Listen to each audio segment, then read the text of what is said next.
Okay, in today's Daily Cyber, we're going to talk about Microsoft's breach that happened over the weekend. So let's hack at it.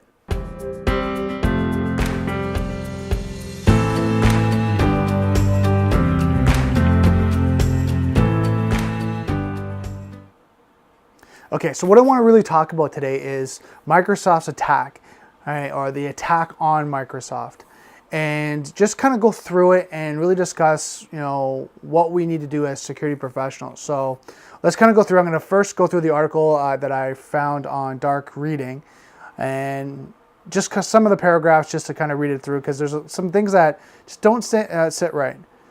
So Microsoft on Monday maintained that an incident reported over the weekend about an unknown attacker using a customer support agent's credentials to access email content belonging to users of MSN, Outlook, and Hotmail accounts.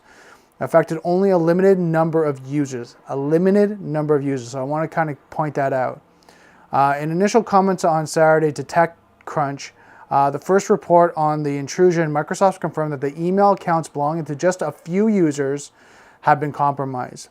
The company said that the attackers had not accessed or viewed the actual content of the emails or any attachments. Instead, only certain other information related to the user's account, such as email addresses, subject lines, email folders, and email addresses of people the user has communicated with, had been viewed or accessed. An email from Microsoft to one of the victims that was later posted Saturday to Reddit described that the unauthorized access as lasting from January 1st, 2019 and March 28, 2019.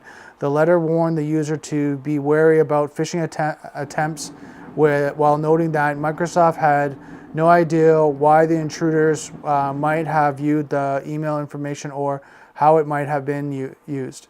Microsoft immediately disabled the stolen credentials, preventing further misuse, the company said. And they also said our notification to the majority of those impacted noted that bad actors would not have had unauthorized access to the content of emails or attachments.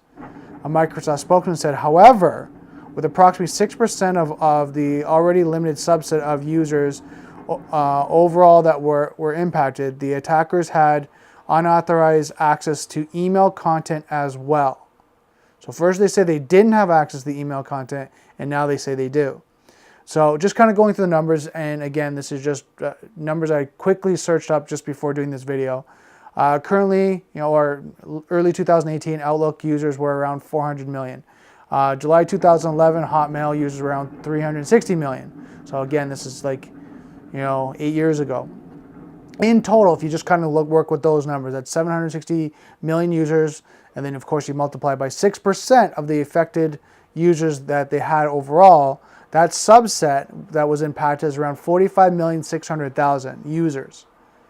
Okay, now, correct me if I'm wrong, that's a huge subset, right? 45 million. Now, these numbers might not be accurate. It's just kind of going from what the articles and what I'm reading. So it's kind of really interesting that the potential breach here or compromises 45 million users.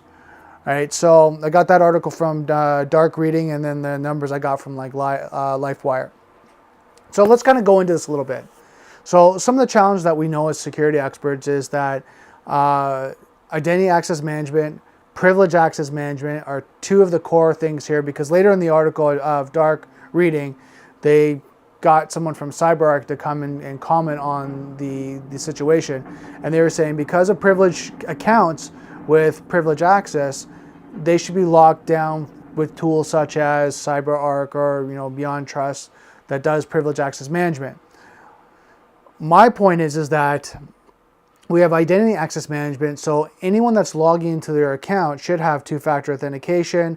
I know Microsoft has a Microsoft Authenticator, so it should be enforced that these guys are using it. So if the account, the password is found, there's still another level of authentication that needs to be taken to be able to get into access the account.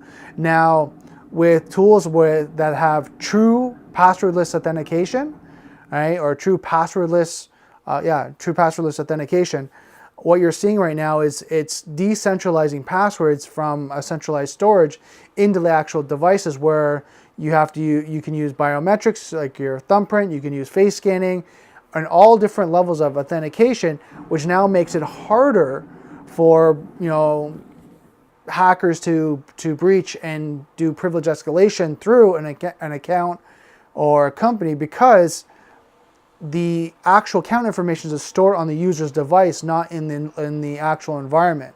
So they can't just go to one central database or Active Directory or LDAP, you know, the storage, and breach that. Now they have to try to breach each individual user, which is a lot harder to find out who's the individual, what's their username and password, and then try to compromise their two-factor authentication or their true passwordless authentication, because now they have to try to compromise the device. So now there's layers and layers and layers of insecurity, which makes it harder. Not impossible. I'm just saying it makes it harder. So I'd love to hear what you think. All right, these are kind of my insight, kind of feedback from, you know, working with different companies and learning from the vendors that I work with and at the Zayden Group. Also with connecting with CISOs, security experts, and hearing their feedback and how they're using in real environments and real situations. So going back and forth is really providing me a vast knowledge of expertise and wealth of knowledge, because I'm not just seeing kind of what vendors are saying, but I'm also seeing what people are saying and using in real environments. And that's why the more I get out there, the more I talk to people, the more I do these videos, it's just helping the environment and helping us stay more secure. So again, so that's it for today's video. Comment below. I'd love to hear what you think about identity access management, privileged access management, and true passwordless authentication.